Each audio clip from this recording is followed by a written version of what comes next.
We're live. I'm gonna make sure Hello. Instagram catches up real quick. It takes a second to.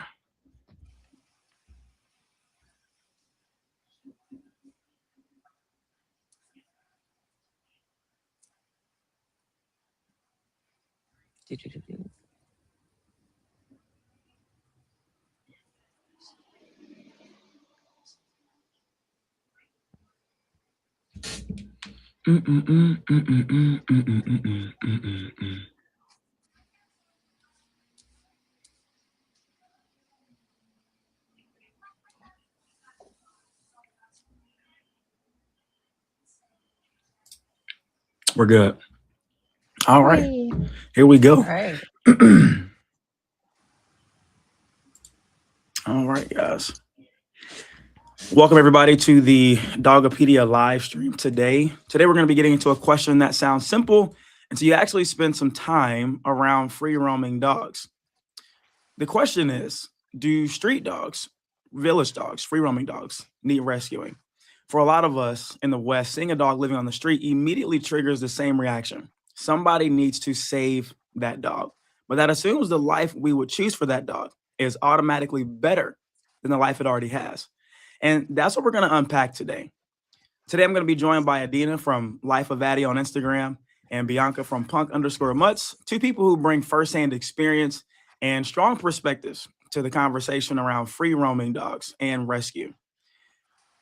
We're going to be talking about what happens when we intervene in the lives of those dogs living outside of the traditional Western pet model. So we're going to also cover what a street dog actually means, when rescue is necessary, when it might not be, what happens when these dogs are removed into homes, whether our desire to help someone gets ahead of our understanding of the dogs themselves. Adena and Bianca, welcome to the Dogopedia. Thank you. Thank you for So having me. I'm excited to be here with you, ladies. This is going to be a great conversation. I'm excited for who's going to join on and the questions that we're going to have today. I'm going to have a ton of questions myself, and so I'll probably more than likely be a spectator and taking notes. But let's start here. What is a free roaming dog, and what's the difference between that animal versus the animals that live in our homes today? Who is going to take that? Yeah, go ahead, Bianca. You're around them more actively, let's say. All right. All right. So, trying to be concise, but also I think we need to take a step back and zoom out to understand. Dogs appear, depending on the research, at around 15,000 years ago, and they co-evolve alongside humans until today. Our dog breeds, the vast majority of them, is 100, 200 years old. So, as Jeff anticipated on his social media, they make around 20-25% of the whole dog population. So, the vast majority of dogs are still those dogs that accompany us through history that have gone through no, absolutely zero human active selection to do something for us or with us. These are sort of the original dogs that have never been transformed into a pet, and they still free roam the vast majority of the globe. These are these dogs, and the greatest selection they go through is natural selection. So of course they are indirectly influenced, but they're coexisting with us. But they are a whole autonomous animal that is accompanying us in colonizing the globe, but has nothing to do with those pets we're bringing to our home and we expect to be family members or work for us and with us. I think to that point, there's also something to understand about free roaming dogs and what is the experience that they're used to and generationally what they're used to. Same thing as Bianca's saying. But for example, like we have here in Hong Kong, um, while many people view it as a major metropolis city, there is a lot of jungle, and actually only 30% of Hong Kong is actually developed. So we have a lot of nature here, and there's a lot of mountain dogs that live out there. So these dogs are what I always call real strays and free roaming, and they don't have within their last, let's say, 4 or 5 generations of anyone of their family being on a couch or knowing what living in a home is or being a pet as we are considering it and thinking about it. So when you bring those animals into a home, into settings that they are themselves not used to and generationally not used to, it makes for a completely different experience for both the houser, us, and the animal that sometimes doesn't always work out in their best interest directly. And it's, of course, very individually case by case. But on an overall, these animals are much happier living where they do at the time. Anything you want to add to that, Bianca? Perfection. I've only experienced street dogs in a very small way. I have yet to spend a significant amount of time around free roaming dogs. Obviously, in the West, it is not a thing that's extremely accepted, which is why most people over here think that they need to save a dog. I mean, I've heard comments about dogs that live with homeless people that, oh, homeless people shouldn't have dogs. Well, that doesn't make a whole lot of sense considering what dogs were meant to be. Obviously, again, Bianca, as you mentioned, you know, the village dogs that we're talking about today have a completely different makeup than the dogs that we naturally selected for and the breeds that we have today. Can they still survive and get by on the street? Absolutely. But it's a whole different lifestyle for a dog that's been bred versus one that's been naturally selected. So I'm excited to dive into the nuance of that. So tell me, when you ladies see a dog on the street, what goes through your mind? It completely depends on where I am at the time.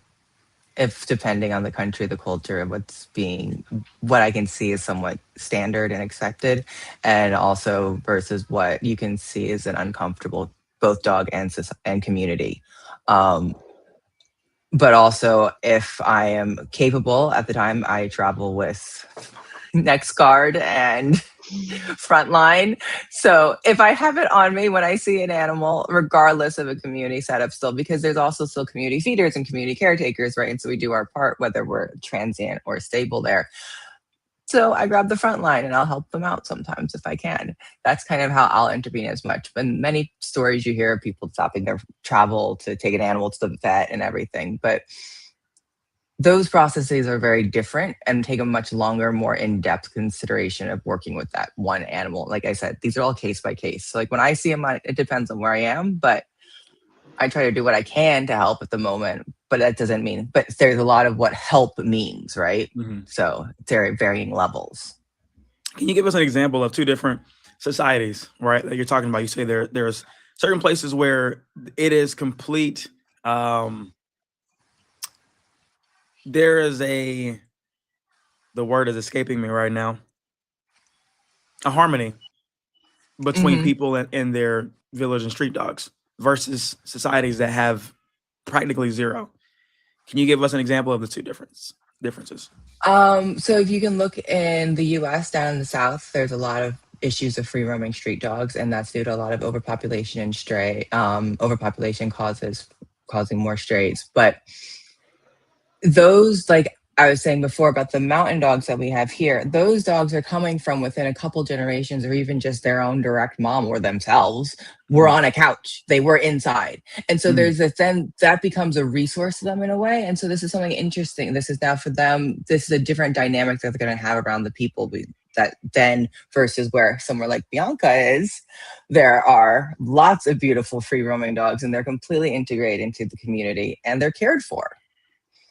So it comes a lot down to culture and understanding of how animals are to be cared for. Not even if they're considered family, but how they're to be cared for, even in that level of love. Bianca, can you expand on what you experience daily where you live, and let us know where you're at in the world for those that don't know? I am based in Thailand, and now I also abandoned the big Bangkok city to stay on a more or less sometimes more quiet island.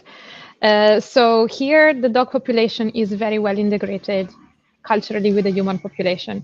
Yes, we also have the poisonings. We also have the cruel person who just abuses dogs as everywhere in the world. But for the majority, the dog society and the human society are very well integrated. And culturally, the humans really take care and see these dogs as community members. So there is always like people get super surprised when they arrive here. All the street dogs are overweight.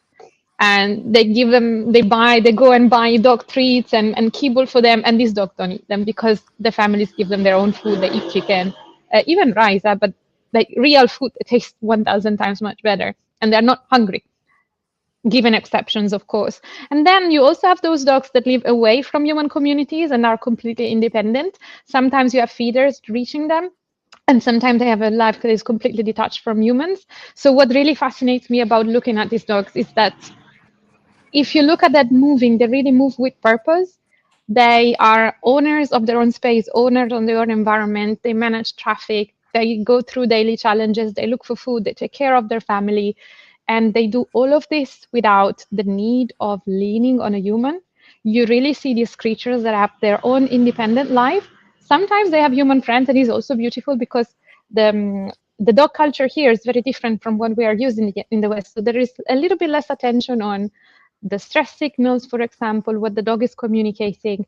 But despite not really speaking the same language, these two creatures, human and dogs, they really understand each other. And sometimes I'm driving my scooter and I'm seeing like this person playing with the water hose and a random street dog. And you really have these moments of a free dog that is not connected to a family, enjoying his time with a human and being really free to choose to be with them or without them and leaving whenever they want to. And even when family have their own dog, they still leave them to free roam. So maybe these dogs have a collar or go back to eat. They may be even allowed inside.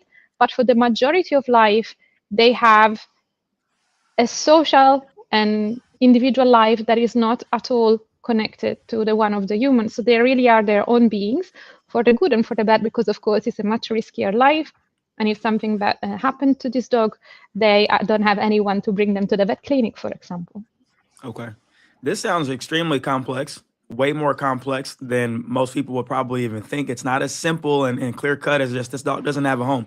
So when Americans hear the term street dog, they more than likely picture a homeless pet. Would you say that that's an inaccurate description of what these dogs are experiencing? As I said before, it's really dependent. It's a case by case situation and community by community, because while where Bianca is, there is a wonderful integration with example. I am having troubles. Yeah, breaking up for a minute, Adena. Mm. You're back now, I Am I believe. better now? Yes. Okay, cool. Not sure why. Anyways, so like in Malaysia, we have a lot of strays and free roaming as well, but there is not a culture in Malaysia of around caring for community animals. So that makes a much different dynamic of free roaming dogs and their behavior. And I'm not saying that this doesn't mean that there's like in Malaysia compared to Thailand that there are packs of roving malicious dogs. That's not the case in Malaysia. It's not like it's that there are lots of strays, but the community doesn't have that same orientation towards caring for them.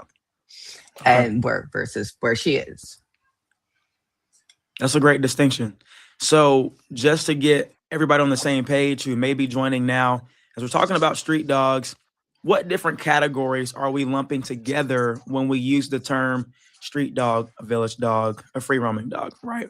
Are we talking about truly ownerless dogs? Bianca touched on this a second ago. Community-owned dogs that are allowed to roam, feral dogs, or abandoned pets. Is that accurate to say that we're lumping all those together in some way, shape, or form?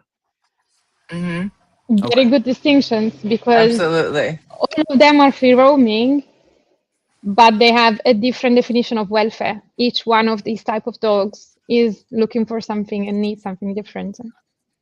That is the distinction. Okay, that makes sense. So how much of that distinction matters when deciding whether an intervention is necessary? And I'm excited to hear both of your answers on that. Can I jump in on this? Absolutely. Go. So, because I love definitions, I'm a nerd. So you have those dogs that are escape or abandoned pets. They don't have the genetic and the experience to survive outside. Or if they do, they might have the skill. It's going to be quite a traumatic experience, or they might have the best time, but be very problematic. Imagine a group of free roaming Malinois or German Shepherds. The first bypasser or biker that passes by is going to have a very hard time. So these are not dogs that are adapted and functionally living in the environment, in the ecosystem they are into. Then you have those dogs that have been born free from a dog or grandparents that were pets. Similar issue, they have the skills, they have the upbringing, but the genetic is not really there. Then you have the village dogs, those dogs that have forever been free since the very beginning, the descendants of those proto dogs. They are used to live in more or less close contacts with the human community and can be more or less integrated, more or less cared for, like we discussed just now. And then I will add the dimension of feral dogs. Adina, I think it came to mind your example about the mountain dogs. For us, like coming from an Italian background, what we define as feral dogs are those dogs that for generation had absolutely no contact, for generation or forever, with human communities. So these are really behaving like a wild animal. They see a human, it's almost impossible to spot them because the moment they realize you're there, there is no connection that is happening. They're just afraid, and their first instinct is to run away. So they have no history that they can remember, even genetically, of connection with humans. So you see also how the genetic evolution of these animals is also completely different. Amazing. Adena, you have anything to add? I mean, that's the same, like as Bianca brought up with the mountain dogs that we have here. A rough timeline, if you're working with truly feral dogs, is that a new puppy would need to be handled by humans within the first 8 to 10 weeks to be able to be basically domesticated. And we have had issues where the pups weren't intercepted, if you want to call it that, or weren't gotten to in the correct amount of time. And these were dogs that had to stay out, and we just care for them out in the mountains. So we leave them there and we feed them and we care for them. And if they need to go to the vet, then we'll try and trap them and get them to the vet. But outside of that, when we're working with these mountain dogs, that we leave those guys out there and they're still they're considered feral strays, but they're not doing any harm because, as Bianca said, they don't want to come near any humans in the first place. Like if they have an injury, it's a problem trying to get them to the vet.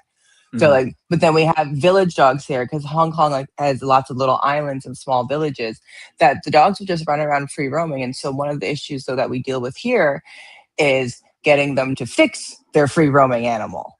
That's now is like the secondary part to all of this around free roaming animals is really looking at the sterilization issue and the overpopulation. Because like even as we import dogs to the US, we want to rescue them to the Western world. We have enough issues in the Western world of overpopulation to be bringing in more animals. Is pulling an animal just from its location to move it to another is not a rescue. That's not a save. Can we say that again? Say that again. We're going to put this in all caps. An animal. And she froze. Oh, you froze again. You got to say it again. I'm back. Moving an animal from point A to point B isn't rescue. That's not a save. You have to land them in a place that's better or equal to their quality of life that they were experiencing already. That's what a save is. That's when we give them a better life. That's the happy ending. That's the dance and all the wonderful videos. Not, hey, we brought them in from Asia. Now they're in boarding. Like, so as humorous as that is for us, there are people that's going to touch and they're not going to agree with you. So let me ask you this. What is a better life?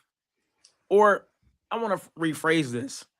Why is it not better for a dog to be in my home with me on my couch or my bed? Why is that not better for them when they were outside? First of all, there's also something we have to consider of animals and their agency.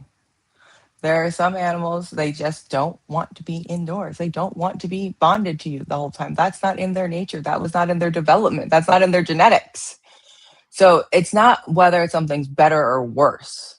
That's very subjective because that's also culturally based, that's community based, that's backgrounds. She was on a roll. It froze again. Yep, I know. I can see it. Okay. I don't know why it's being so weird. And that's why you see I lost my train of thought now. You were saying it better or worse is subjective, and you said it's based on culture, community. Yeah. Okay. Based on culture, community, and backgrounds. And like we even have within the Western world, huge breadths of understanding of what is considered a good home and a Okay. We're good. And You're in the place with the best tech, by the way. Adena's in the I know. place in the world. We also have a that has the typhoon best- currently. Oh, that's true. It's typhoon season. So we're currently in the middle of one right now. So that's probably part of it that happens. But even in the West, we have a huge breadth of a desire of what is considered a quality home. So to then be talking about different cultures and what is better, that's up to the owner. That's also going to touch some nerves, I know, but So there's no standard. What are If we you're measuring? healthy, housed and loved, that's what I always say. That's what a good home is. I like that. What are we measuring typically in the West when we're talking about a good home? Adena. I can keep going. Okay. Go. It depends really on what everyone's looking at, but most of the time, again, it's a very personal standard. What is happening? We got you. Am I working out? Okay. It's a very personal standard. Nope.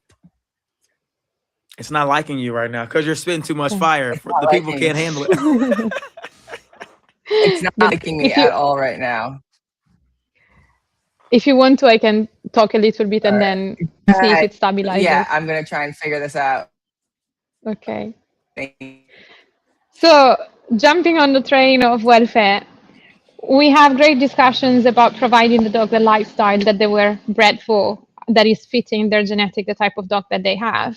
So we have to consider that village dogs have a genetic that brought them to adapt across, not even century, across millennia, to being free and solving their own problems without having to rely on a human.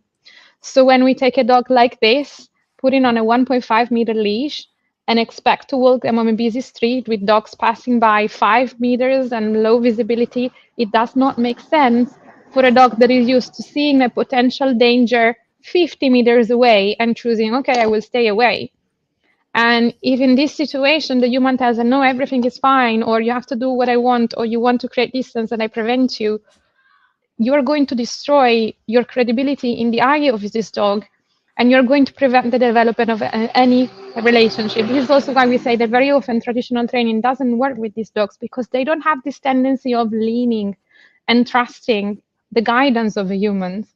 And if you do or ask them something that in their perception does not make sense, you're not going to get out of this. These are dogs that just spending time together and co-living is not going to give you a relationship. A relationship is something you need to actively build. And until you learn to be responsive to their perception, they will just slowly cut you off and really have, I see this dog like developing, this is the number one type of dog that I work with. So developing anxiety or extreme reactivity is not because they are more prone to it. It's because they just don't match what us as human give them.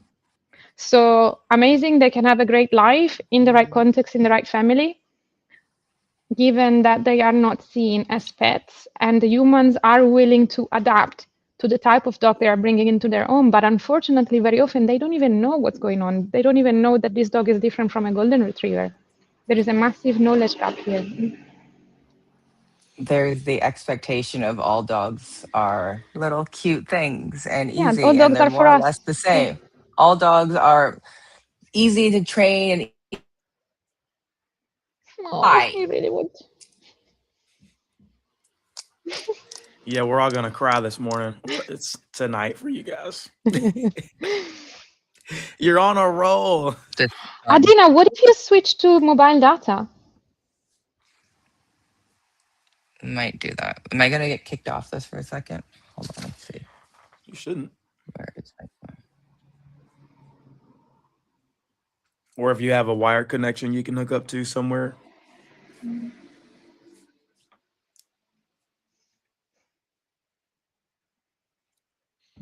We need the sauce.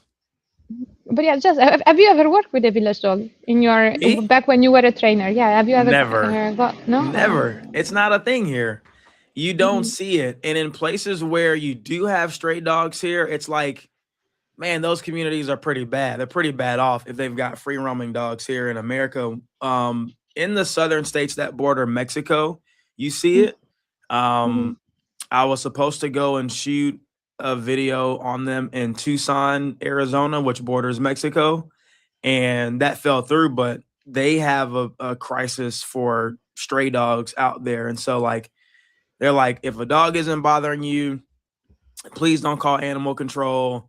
You know, if you can feed it, cool. If you can feed it, but just we are overwhelmed and we cannot come and capture dogs, and so Mm-hmm. that is why they are roaming. But those are domesticated dogs, which creates a completely different dynamic between the community and the dogs, because those dogs can be aggressive. All right. Mm-hmm. So the contact that I had at the time that was supposed to take me through that, she was telling me these dogs will attack people. They will attack your dogs. We're gonna add her back. What up? Hey. The dogs, they will attack you. They will attack your dogs. They're the advice to all of their clients out there is like, bring mace, bring a stick, bring whatever, because these dogs will attack you. They're not built to. It's funny. The feral dogs want to stay away from people. These dogs, they really want to attack you. depending on if you cross the threshold of wherever they're at. It's not the same response, you know, because they're domesticated and they don't have the problem solving capabilities that dogs that have been selected for millennia naturally have with staying away from people, but being able to coexist with them if they want to, which is a great way that you describe that. They can come and go as they please, and they're cool with folks. The domesticated dogs that end up as strays don't have the same problem solving capability, and they just end up going mad in certain places, depending on where they're at. Yep. I can totally see it. Adena, she had asked me, had I worked with any village dogs in my years of training? And I said no, because it's not a thing here. Mm-hmm. Yeah, unless you're getting the closest thing usually you get is like a Jindo from Korea. They're local dogs. Mm-hmm. But yeah, and then village dogs don't really. Go ahead. You have the South Carolina dogs, though. Now it's a breed, Mm-hmm. but they are very similar to a primitive village dog. Mm-hmm. I can't wait to go see them in person. I'm looking into that. That'll right be now. fun. That'll be really fun. People are so confused, like, oh, that's not a dog breed.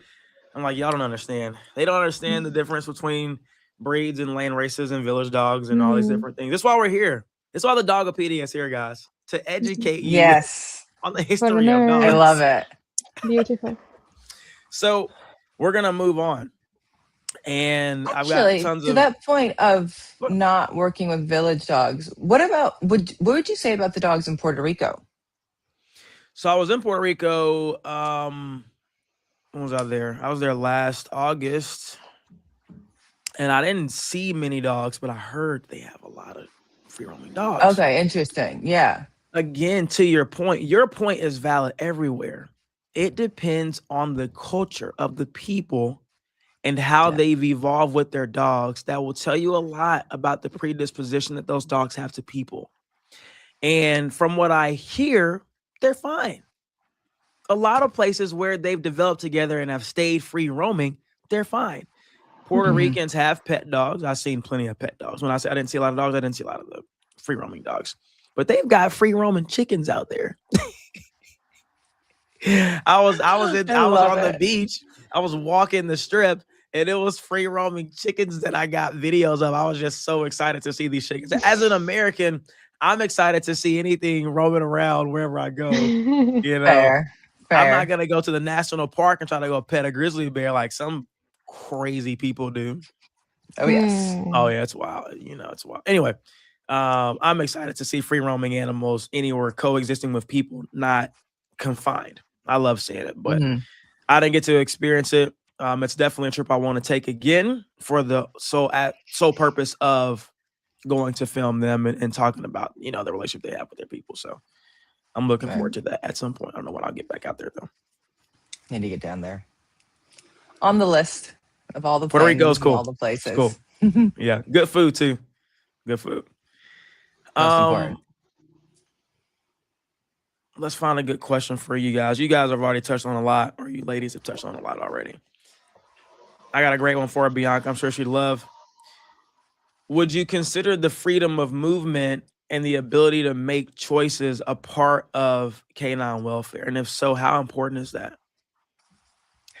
Yes.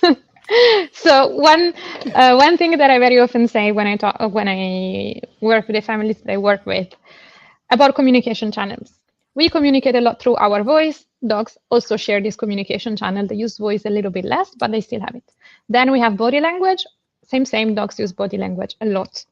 Then dogs have yet another channel of communication that we have zero access to, that is scent-based through the markings and all voluntary or involuntary. And we cannot make decisions based on that. It's something really, we are nose blind. And then dogs have yet another fourth communication channel. They communicate intentionally through space. Dogs communicate by creating and diminishing distances, by trajectories, by their relative positioning compared to each other. It's something that unless we are trained to pay attention to, we will never see, because for us, this is not really a thing. But a dog choosing to stay 3 meters to the left instead of 2 meters to the right has made an intentional choice, and that choice has a meaning. So when we see dogs approaching each other I mean, another time we will share a screen and show you a video. The free roaming dogs, for example, they see a dog 20, 30 meters away, they stop.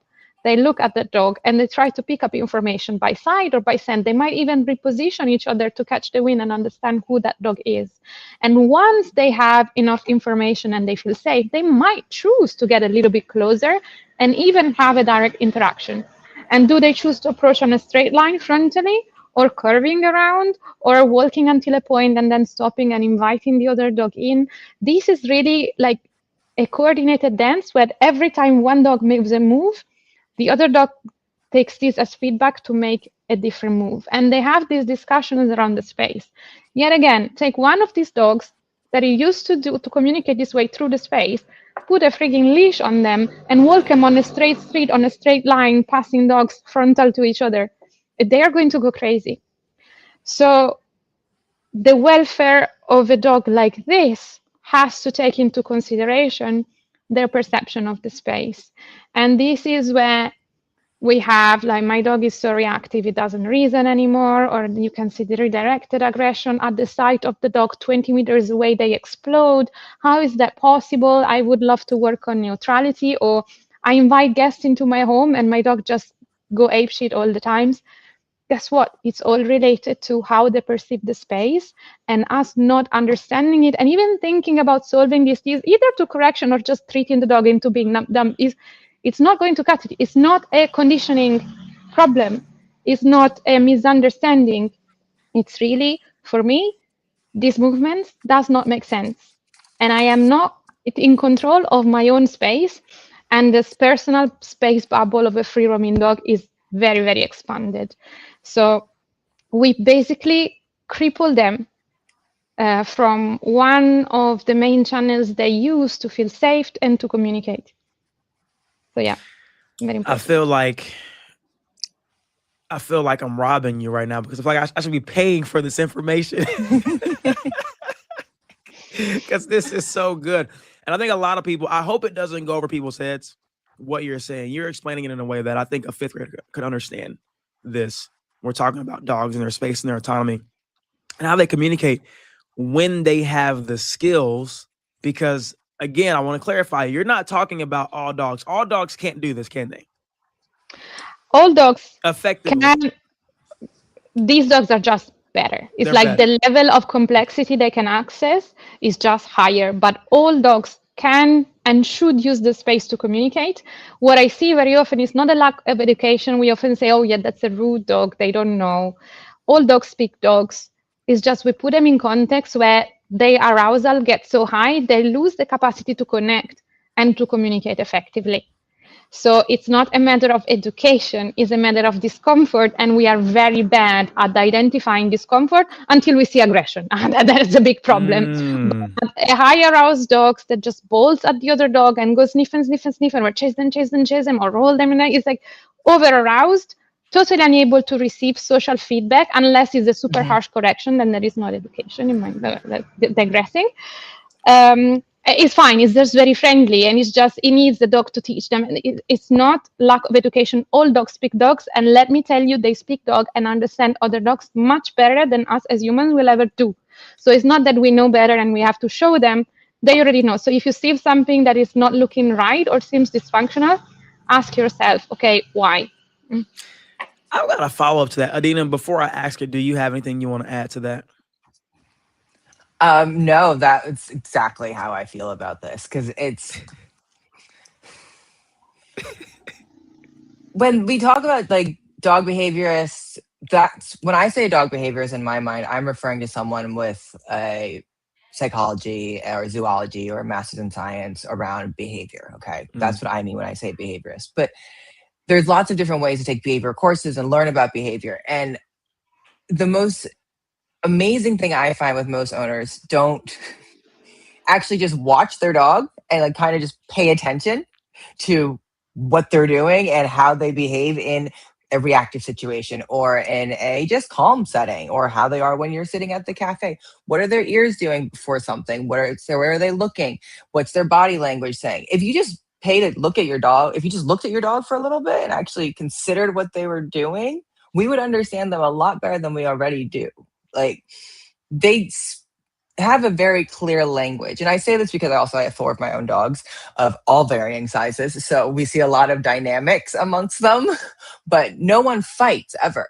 But there are corrections and there's growling here and there. And it's just amazing to watch them, and you can see all this communication happen. And you're like, okay, I don't need to get involved. And so when I have fosters, who's doing most of the work is the dogs.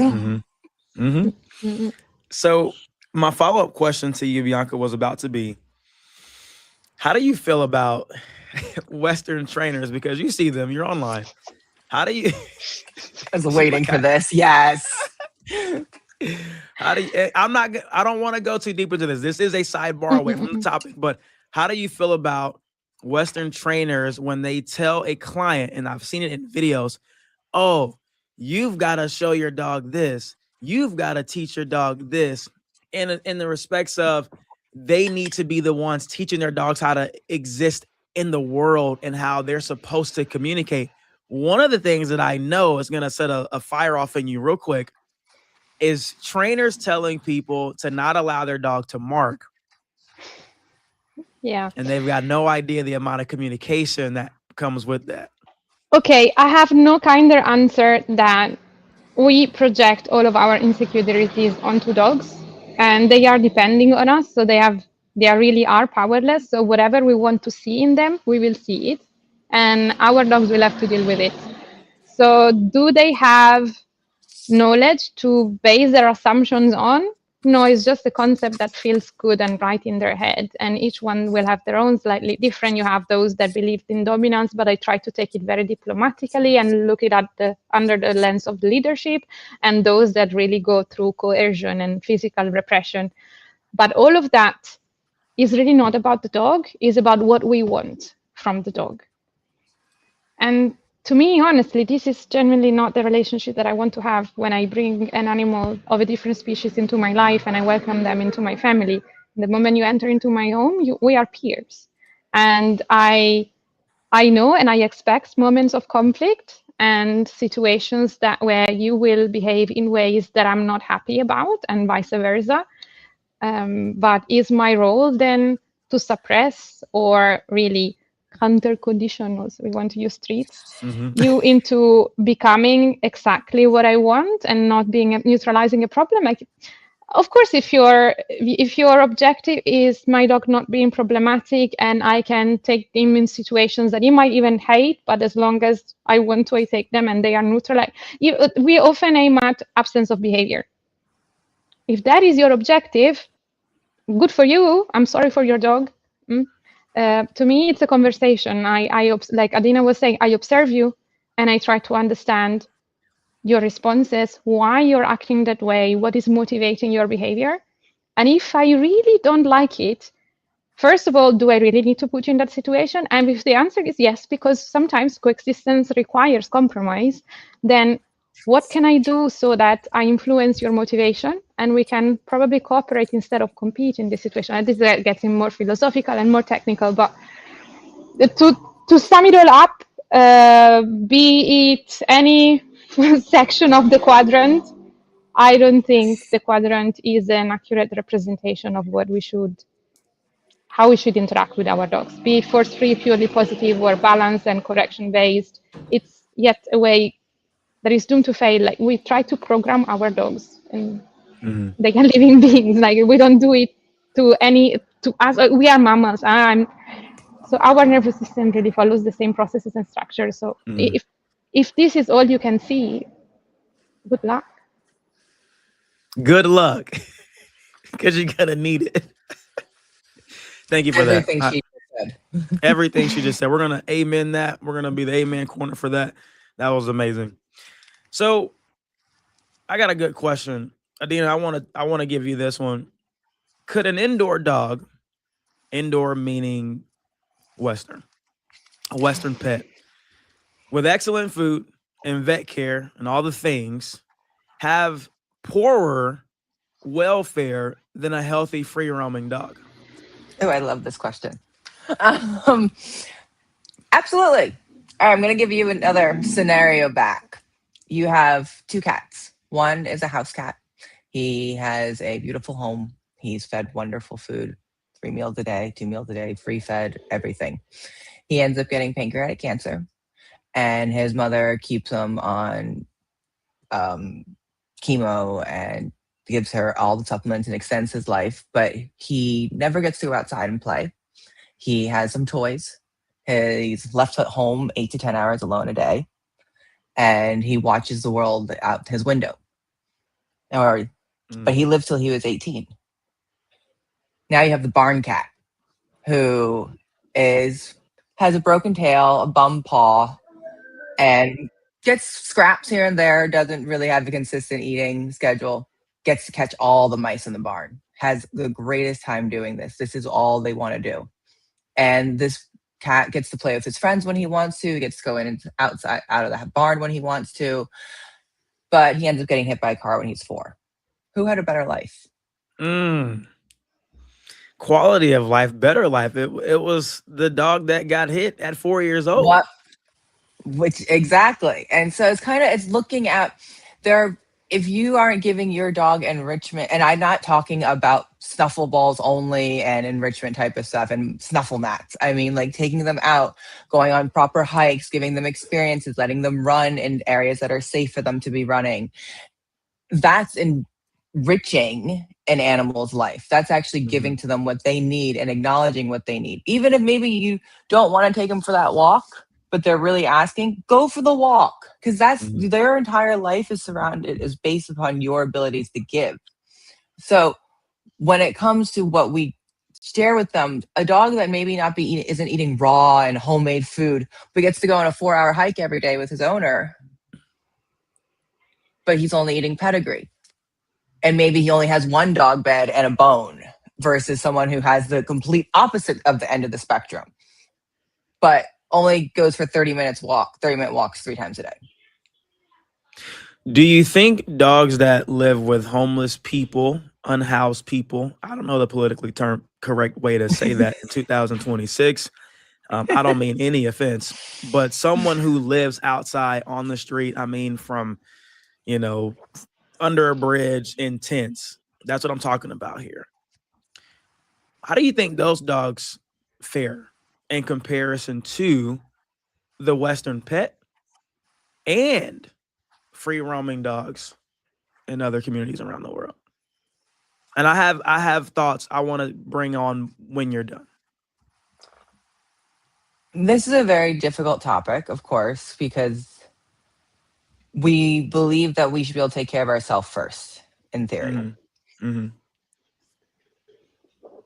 If there is no harm to the dog, they're not being injured, there's no abuse, we're not talking about any of that. We're talking about someone who's down on their luck and is unhoused for the time being.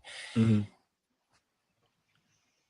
is a hell of a lot better life living with their owner and their parent than going and being dropped off at a shelter. Mm-hmm. That dog, if you haven't ever seen them, watch those shelter videos when the dogs get dropped off. That's not an exaggeration. Those places are very scary for them. Imagine like you walk, it's like going to prison. Yeah. It's the same sound, same level of intensity. And you don't think that that dog is going to be a hell of a lot happier sleeping on the street, sleeping on a bench with his parent, with his owner, versus basically being dropped off in prison. You see beautiful home stories about unhoused people and homeless people with their pets and what they do for them. And you also see the horrible side of it. Because someone in their own personal life has fallen on bad luck doesn't mean we should take away oftentimes the only thing that gives them any joy left in their life and the only thing that's still theirs. Again, this is not regarding any abuse cases or anything extreme. This is regarding the normal. So we're not talking about skid extremeness, anything. We're not talking about people taking their dogs. They're homeless and they're breeding dogs. Exactly. We're not doing not talking about that. Right. I fully agree with every single thing you said. This is a tough one. I'm over here tearing up almost because as I imagine it myself, I think about it. I'm going to be doing a piece soon. I don't want to divulge too much because I don't want to give my things away on live, but I've got some things coming. What I experienced living in the South, living here in Seattle, a lot of homelessness here in Seattle, a lot of drug abuse here in Seattle. It doesn't pertain to everybody, but it's a lot here. And just down the street from me, every day when I get off of work, I do work a day job. For those of you that don't know, Dogopedia is not full-time yet. When I get off of work, I ride the train back to my car. And when I go down the street, the train tracks form a bridge where I'm at. So I go on an upper platform, which means it forms a bridge over the main road. And on the sidewalk, on the main street, there's a couple. They are unhoused. They have a shepherd or Spitz breed of some sort, larger dog. And that dog looks so content. It doesn't look like, from what I can see, that dog is abused in any way. They're not dragging that dog around like a prisoner. The dog is off leash. Doesn't even have a collar on, from what I could see. And those dogs are more well behaved than house pets. I say it all the time. I would much rather, give me this scenario 100 times, a person walking their dog on leash and a homeless person. I'd rather walk past a homeless person and their dog every time. And I love that. The relationship they have with their dog is something that needs to be studied because it is absolutely phenomenal. Because what the general thought is that, Adena, as you said, we should be able to take care of ourselves first. But what bearing does that have on a relationship with this animal? None. For the most part, from what I can see, from what I can gather, it doesn't have any bearing on the relationship. They're extremely well trained in a lot of instances that I've seen, trained in a sense of they stick with their owner. They have amazing recall. I've seen them do obedience training. Like I've seen it. I have been in a situation back home in Georgia where I walked in a gas station and almost guy walks in. He has a bully breed. Now knowing what our bully breeds are, because back then I was oblivious to all the different breeds, right? I believe it probably was like a pocket bully or standard bully. I can't remember the size of the dog, but it was a bully. And dog goes in the gas station and he was like, if you don't get over here, get your butt, get over here. And the dog like turns around and comes back out, ears are like, the dog still looked like it wasn't stressed. It just came back out. And I was like, this is crazy. I had a dog at the time. My dog wouldn't do that. I was like, how do you have recall and I don't? And man, the relationship that I see, these dogs are content, if not happy. I mean, they sleep with their owners. Again, they're off leash. A lot of people don't know that the reason a lot of homeless people will keep dogs is to actually protect their things from other people.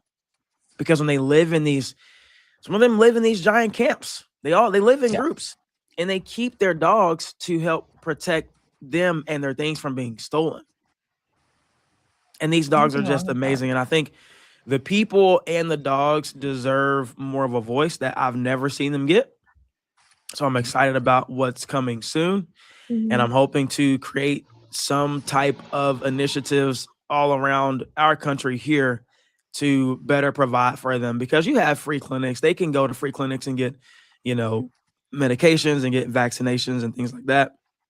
But I want to do a little bit more. So I'm excited about You what I'm should going to check be out doing the in there. Me too. organization My Dog Is My Home. They do a lot of great Look it work up. in the US around unhoused populations and keeping pets together. I went to one of their open houses for their facilities in Nashville when I was there this summer. I mean, it's an incredible program that they run, and they also like consult with other shelters to help them become pet friendly and so on like that. This is why I'm on here with you. Yeah, I'm gonna make a phone call. I'm looking it up right now. This looks good.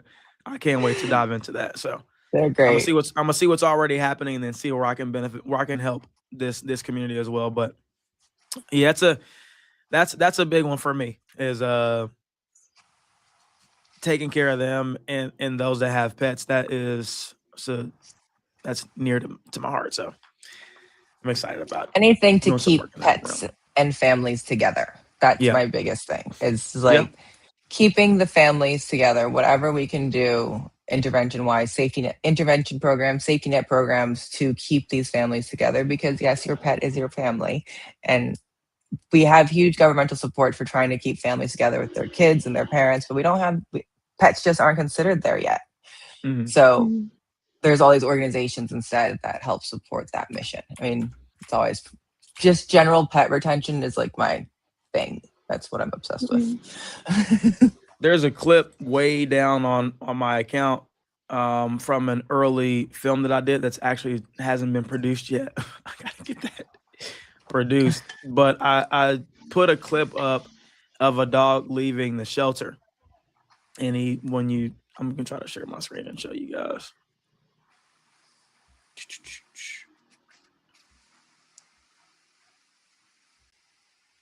Don't tell me I archived it. I might have archived it. Might have archived it, but it was. I don't want stories. I want posts. Nope, it's on my normal account. That's what it was. It's on my personal. I'd love to put this up on the screen and just show you guys the reaction of the dog going back home. I love those The reunion home he came videos. from? Hmm? The home he came from? He was owned by homeless people. All right, let's do a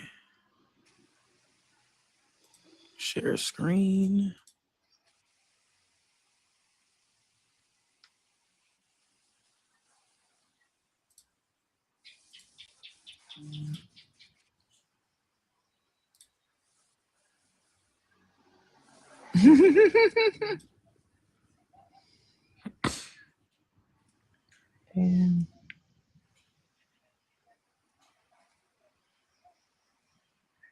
Oh my God. The dog's gonna just implode with excitement. Mhm.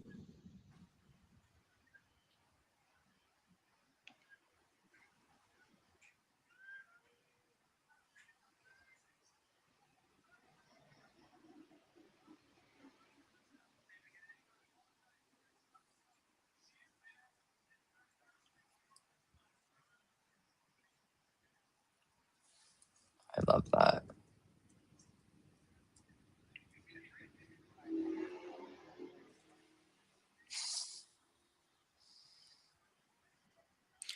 So we didn't know that they were homeless until the staff told us after they left. Mhm. And I was just like blown away. I was like, oh my God. And the dog looks so good. Looks great. Looks great. I mean, They that's were the like, thing with a lot of this. I feel like the US is so quick, or like people are so quick to villainize entire populations because of bad actors. And we have a lot of, that perception of the unhoused community, unfortunately. And even if 30-40% of a population is bad actors, that doesn't mean the entire population is bad. You still have that 60%. It doesn't mean that they should be forgotten or just bucketed into this bad group, right? So it's also separating that a little bit and remembering that they're still people and they still love their animals just because they may not have a roof right now. 100%. And I genuinely think that a dog doesn't give a fuck about the roof. 4 walls is 4 walls to a dog. I don't care if it's 20,000 square feet or 500 square feet. They feel the same about 4 walls. Oh yeah, they don't care. They probably care more about having something like a blanket or towel to lay down on than anything. Right. That's like for sure. My dogs will find something soft every time to lay on. Everywhere. If we just put a towel down on the floor, one of the dogs is laying on it. I'm like, it's been 30 seconds, guys. The clothes that just came out of the dryer that you just threw by the couch, they're in that too. And circling back to free roaming village dogs and even feral dogs, many of them, they really don't like being indoor. So even when they are fully adapted and fully bonded, my dog included, like he sleeps in my bedroom, but he would rather sleep outside. And something I noticed in him that is uncommon, but I've also have experience of feral dog living it. For example, my dog is afraid of thunder, of gunshots, only when he is indoor. If there is a thunderstorm inside, panic attack. The moment I open the door and let him out, wow, peace. So he will always feel safer outdoor compared to indoor in the house. I know this is not the most common thing, but I've seen this only in this type of dogs and in feral dogs as well. I can have him off leash with people shooting around or the thunder in the middle of traffic. Perfection. Put him in within 4 walls, he feels trapped. So as soon as there is something that is unexpected, it's going to be, no, I'm not dealing with this while I don't have freedom of movement. I wonder if it's also to do with the sound inside. Yeah, I also think that's an element of not being able to making exactly out where the sound is coming from also. Exactly. It makes sense too, though. Again, imagine somebody takes you and throws you in a building, and prison was just the best way. I've never been to jail. I pray I never go. I couldn't imagine being thrown in the madhouse, and I watch a lot of YouTube videos on prisons. There are creators that I actually watch their stuff, like documentaries on prisons, and I'm like, I couldn't survive. There's no way I adapt to that. There's no way I'm like, people actually come here. They're like somewhat normal out. They were free and they were somewhat normal. They maybe made bad choices, but like, how do you go from, I still have my freedom of movement, can go where I want, be around who I want to be around, to like, I've got to be here. This whole environment's different. It's prison rules is a real thing. How do you adapt to that? Some people can't. And that's what certain dogs experience, especially coming off the street. They cannot adapt to that. Absolutely. Which leads me to the next question. What are the challenges that you see free roaming dogs having when they are rescued and put into westernized, the Western mentality of a home? Adena, you go first.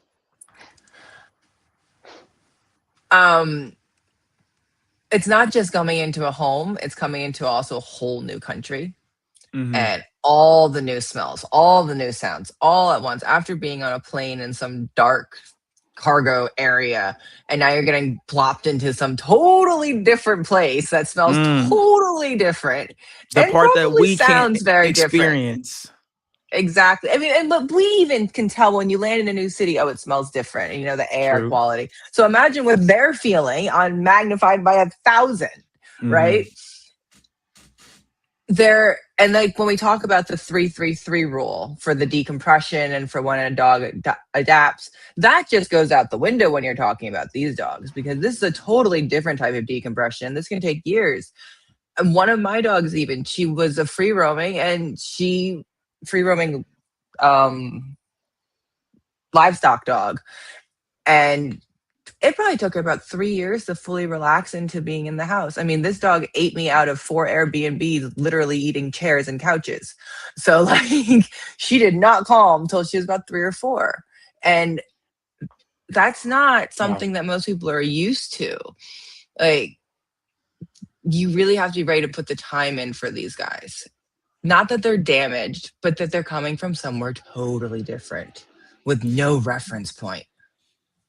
You see a lot of people over here. I'm sorry, not you. Adena comes back and forth here. I was a trainer here for a while. I saw a lot of people have some sort of like moral high ground for, I rescued this dog from insert whatever country. How do you feel about that? Is that some type of badge of honor that people should be proud of, that they taken a dog from wherever in Asia or Europe and brought them over?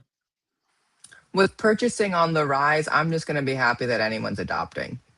At this point, that's where I'm standing on that one. Okay. All right. Any thoughts on that, Bianca? Or do you experience that ever? So, of course, adopting a dog that has no home and no family is a beautiful gesture. The problem that I have with this is that very often this puts, like, if I hear someone depicting themselves a little bit as the hero, as the savior, to me is a very good indicator of all the expectations they put on the dog. And they can use that mentality to justify not really seeing the dog. I'm not saying that everybody does that, but very often I get people with this mentality that come to me, hey, my dog is not grateful. I rescue them, I feed them, or I don't know, every time we put a little bit of and it's hard because we also I also have a big ego, we all have it, but the moment we are talking about our relationship with another creature, that dog has absolutely no choice on ending up with you. It might be a good match, it might not. But I see this unfortunately a lot in the rescue community. It's a value battle. I do it because I believe in this, and this is the image that I want to have of myself. It has a lot to do with you, and a little bit less to do with the dog. And this, to me, is a very fertile ground for misunderstandings and tension and pressure on the dog. I'm so careful. Amazing that you rescue and you adopt, but you are doing this with no expectations on the dog you're bringing into your house. Or the expectation that this dog... Oh, go ahead. No, and I think actually to that point, it's in the same way that we should be, if you're looking for a specific breed, instead of looking for aesthetics, you should be researching the actual breed. You should be researching where these dogs are coming from and understanding that one's coming from different countries and different backgrounds. They're going to have different behaviors. And it's totally okay to be looking at that stuff up, but you should also be prepared for who you're welcoming into your home and what that entails. Dang, you just gave me another question to ask. I still got to ask a question to Bianca. Jesus. Let me just ask this question. Either one of you can answer. When a rescuer is removing a dog from a functioning local environment, what information should they know before making that decision? You said do the research. So you gave us that before I asked the question. But what does that look like? Because if you ask me, from everything that you ladies have just told me this morning, there's no reason why I should be bringing home a village dog into my house in the West. There's just no reason. I don't have that lifestyle. I know most of the people here don't have a lifestyle to actually fulfill and enrich that dog. But if I'm going to do it, what does that research look like? Should I fly over there and see the communities they come from? In a dream world, yes, ideally. But also it's looking at My number one is always considering the weather and the climate that they come from and what you're going to be putting them into and how they're going to respond to that. Because also a lot of dogs that come from these areas, especially like even in Hong Kong and that they move to the US, they get a lot of skin issues and they don't deal well with the changing climates and the dryness because we come from a very humid place. And so like that's for just one example of the type of research to be understanding where they're coming from, what weather they're used to. I mean, literally we used to bring our cats back and forth from Malaysia to New York, don't ask, long story. And these cats hated aircon. Like they are under blankets. They are like avoiding the air, like dodging it. They're like, what is happening? Because I never even thought about that. We only have certain rooms in the house in Malaysia where I grew up that were aircon. It's not like the whole house is central aircon. Malaysia, the house, they're built very openly and in part of nature. And so the cats are just used to the warm weather. It's amazing. I never even thought about that. Wow. Okay. Little things. Can I respond with a story? Of course you can. So the dog that was the most relevant for the upbringing of my dog when he was a puppy was Wapo. Wapo is a free-roaming dog from this island, born and raised free. He was the king of the beach, a male castrated, incredibly stable. And when I say he was the king of the beach, I mean every single dog would respect him. One day I saw him charged up by a group of, there was this tourist with 4 or 5 dogs, and he just got an Airbnb and let his dogs out. They saw Wapo, they went for him, and he waited for them. He didn't even have the hackles up. He's like, yeah, you smelling, this is my place. I am not afraid of you. It never was violent. The only time I saw him using aggression was when another dog would come and bully my puppy, so that he was actually use aggression to push them away. But the respect that he had was not through intimidation. Everybody knew him, beautiful dog, charismatic, also very friendly with people. And it's just, everybody knew him. And I think he was about 3-4 years old or something. So adult, but not old. And his life was there. Everybody knew him, would give him food every day. He would jump on someone motorbikes, get dropped off in another beach, come back. He was really the king of a beach. Like I've never seen a dog with such charisma, such stability and power over his life. And every time I was not stable on this island, but every year we would come back and we would meet him on the beach, and it was a beautiful reunion, like really an old friend. And one year I came back and he was not there. And I started asking online, and turns out a tourist came, saw him, put him on a dog hotel, prepared him for flight. And a friend of this tourist adopted him from the US. So they put him in a box, shipped him there. They knew absolutely nothing about all the things that he was. They totally did not understand the context. And I just hope he's not one of those dogs that ended up treated like a baby and they again paraded on a leash on the street. Maybe it's a beautiful house in the middle of nowhere with land where he can free roam, etc. But think about the social role he had and the respect that he had from the whole human and dog community. You know nothing at what this dog is capable of, and maybe you're even training him with treats to sit down and give you paw. Like, yeah, I cried. I almost cried when I'm crying. Yeah. That's awful. I'm a crybaby sometimes. I love dogs, but I'm gonna clip that up, and I'm gonna get somebody to make a little animation of the story you just told. Because imagine that. And I love the way you described him. Like the audio we have of this, of the way you just told this is perfect. You said he was the king of the beach. Imagine being the king of the beach. You live the way you want to live every day. And you said it multiple times already throughout the live. These dogs have no choice. You give them no choice. You can take them. Nobody's going to stop you. Nobody's going to stop you. They can't stop you. You know, wrangle them up with a leash, or in some places a tranquilizer dart, whatever it is. And they have no choice. And they wake up in an entirely different country. I can't wait to put a visual behind what you just I can send you the photos of Wapo. I want to see photos of Wapo. Wow. That's a lot. That's a whole lot to deal with. Why are you doing this to me this morning? I just got up. I've been up for only 2 hours. You got the topic. You knew what you were getting into. I didn't know what I was getting into. I thought I did. But that's an amazing story. And I appreciate you sharing that. Thanks for sharing that with us. So we've got so much more to cover on the topic. I know it's late for both of you there.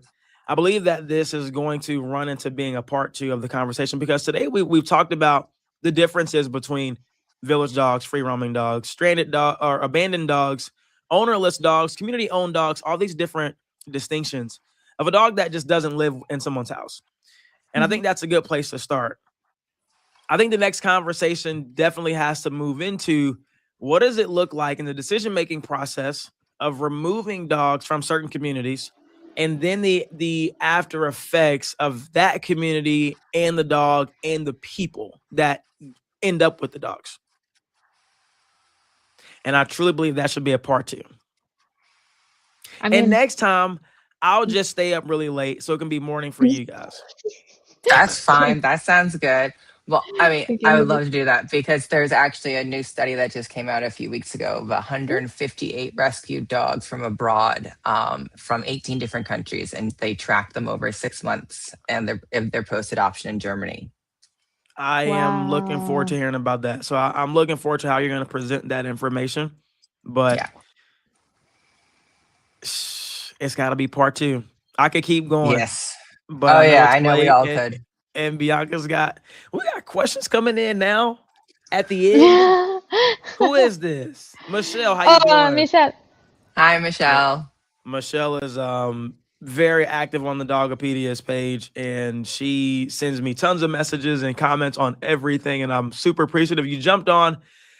You did miss everything up to this point. The ladies here are on way different time zones than me, and they've got engagements for tomorrow, so I've got to let them go.